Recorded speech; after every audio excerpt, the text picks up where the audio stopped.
us now on the Deseret First Credit Union hotline, friend of the program, NFL Super Bowl champion and Pro Football Hall of Famer, BYU legend Steve Young. Steve, always nice to catch up. How are you? Fellas, great. Hey, especially after BYU beats number 14 Boise State and really stuns the nation. What'd you think of BYU's upset of the 14th ranked and previously unbeaten Broncos with a third-string quarterback last Saturday night? We need something for schizophrenia. We need to figure out how to. We got to figure that out. It's just inexplicable. And I saw something was written maybe on Twitter, before the game. So it would be so BYU to go beat Boise State, and then they won. And they said, "This one aged well." It was so BYU to pull it off. I think you guys are talking about some of the foundational issues, and the good news, no matter what, is these kind of wins, marquee, no matter what the record is, do help because our conference is the conference of ESPN. We've talked about this before on the show. And being this is our conference, we have to perform for them. And these kind of games actually do help. And so it does matter. And so I think that's an important thing, to kind of keep pace on the contract, and that's really kind of our lifeblood. Now we've got to figure out how we're going to extend. I think Kalani clearly took control of the defense last week. Some of this is Kalani watching him grow up into a more mature head coach. I'm watching him take more of the reins. I sense that, and I think that the defense will be better off for it. What I would suggest for him is that he would be, like Bill Belichick. You design defenses, you run defenses, you call defenses, and you find somebody to deal with the offense, and you don't worry about it. And I think that if he, and I think that's where they are today, to be honest with you. I think that he's taking control of the defense. He's going to call the defenses, and he's telling the offense to light it up. Let's grasp the history of BYU. Let's hold on to every inch of it, and everyone will expect us to be BYU, which is we're going to throw it around. And now what? If you think about BYU, and I know you guys have asked me this question, but I'm just going to go into a little soliloquy here since I don't get a chance. My kids, my boys in music theater, Manhattan School of Music, and my other boy doesn't really like football. We don't watch much football. This is my big shot to talk football. So, really, you guys get it. This is my. I'm on the couch right now. So if here's what I would do with BYU. Historically, we weren't able to beat teams because we were better athletes or we're fit, bigger, faster, or stronger. But we would out-execute teams, and we would do things that were, especially with a passing game, and that's why we were famous. And now the schedule we have in Independence, it's even more so that we're not going to line up and run the plays from LSU and be bigger, or stronger, or faster than anybody. Now, people can argue and go, Steve, we're right in there. We're okay, fine. Let's not argue it. Let's just say that fundamentally, foundationally, over time, BYU is not going to be bigger, faster, or stronger than when we go play all the teams that we play in Independence. So if that's the case, how are we going to win? We're going to win on execution. And we can out-execute anybody. And we can ask our players to study more, turn off the TV on Thursdays and Fridays and memorize. It's exactly how the Patriots have found their edge. Why are the Patriots better than everybody? Because they've conditioned players to go home and study and actually memorize so that they can have 15 wrinkles instead of 3. They can have, they don't adjust at halftime. They just bring out the other half of the playbook that they've studied and memorized over the last, 7 days. They can ask so much more of their players. And so we can do that that's our edge. And so we need to find an offense that is high on execution. And think about the ways that we scored last week. And I was so invested. I couldn't sleep for a couple hours after. I was so invested in this game. How did we make our plays? It was this execution, unique kind of. I don't say we have double reverse flea flickers every down. I'm not saying that. What I'm saying is find an offense that we can use our execution expertise and not necessarily line up and just kind of pound at people. And I think that we're learning that. We're figuring out how to do that. And I can't help but at the end of the day feel excited for what I'm not going to ignore. I'm going to ignore Toledo. I'm going to ignore USF. I'm just going to be excited about how we're finding how we're going to be great. And I think Kalani is growing into how to ask the players to be great and live up to this schedule and actually start to threaten. Let's talk about the quarterback situation. Enough. Oh, enough. No, Enough let's keep going. Stay on that couch. Get comfortable. Put a pillow behind your back.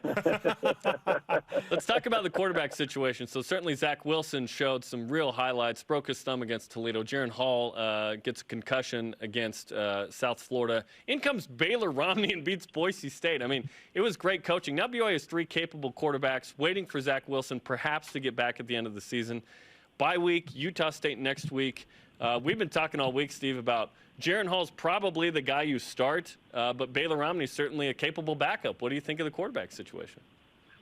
We got some guys that can play. Now, Baylor I loved it because he's the kind of guy that you call a play and he'll execute it.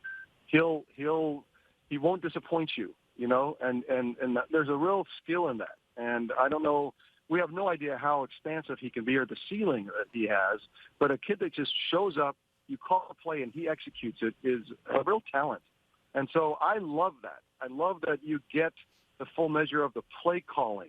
It makes, you know, play callers love quarterbacks like Baylor Romney because he's going to run your play.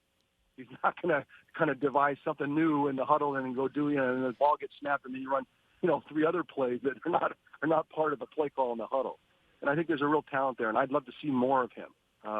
And Jaren, we just haven't seen. So I just look forward to seeing more of him and what he's capable of doing. But what I love with Baylor is just, you know, is unappreciated by a lot of people. But somebody that if I was a play caller and I thought I was better than most, I'd want a quarterback like that. Steve Young with us on BYU Sports Nation. Let's get right to the heart of it.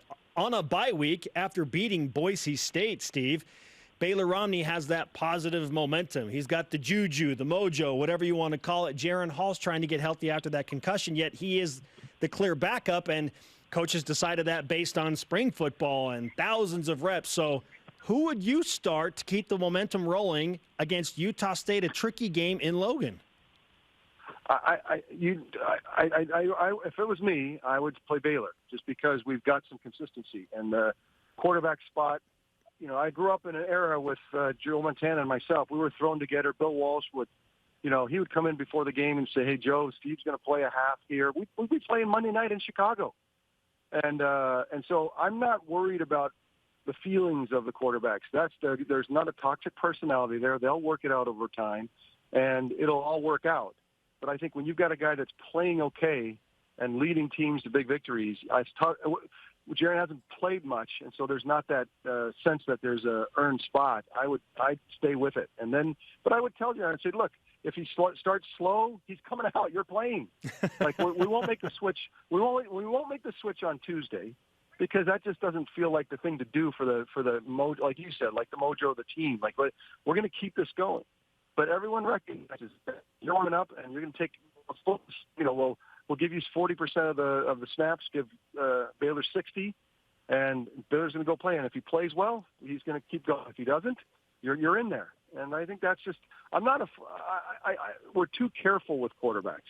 And, you know, as long as you don't have a toxic personality, which none of these guys are, it's not a problem. It puts people on edge. I call it creative tension. And the creative tension actually gets the most out of everybody. It got the most out of Joe and I. And I have no problem saying things like that. Great stuff, Steve. Let's finish with this. Can anybody beat Kyle Van Noy and the New England Patriots in the NFL? No. What happened, and this is the lesson for Kalani and for all BYU, for all of us, because we should have learned this a long time ago. The way that the Patriots are great, and it was so evident on Monday night. I sat there on the sidelines watching this. The Patriots, everyone knows that as players, just lining up as athletes, they're not a cut above athletically. They're a cut above intellectually. They're a cut above in strategy. And that strategy comes from the coaches who extend in a game that's becoming more college-like. Now, follow me here. In the spring, you get a couple OTAs. In the summer, you get a little summer camp. And it's very college-like. The amount of time that coaches and players are together in the pros today is very college-like. And because of that, they don't get the sophistication that they used to have. What have the Patriots done? They've leaned into that and demand players that show up in New England. You will turn the TV off Wednesday, Thursday, Friday night. You will memorize 3 or 4 times as much as anyone in the league. And in doing that, we're going to be able to out-execute anybody. And if you build a culture over 20 years And I've heard it from Tom. I've heard it from Randy Moss. I've heard it from Teddy Bruschi, anyone that was there. It is different. And what's happened is you see them out there, and they have these little wrinkles, and they have 10 of them. And they bring them out in the first quarter, in the second quarter. And Sam Darnold, what did he say? I'm seeing ghosts. I'm seeing ghosts. You don't say that as a quarterback unless you really are. You really, and I think he literally was seeing ghosts, because that's what. And everybody goes, well, that's what Bill Belichick does.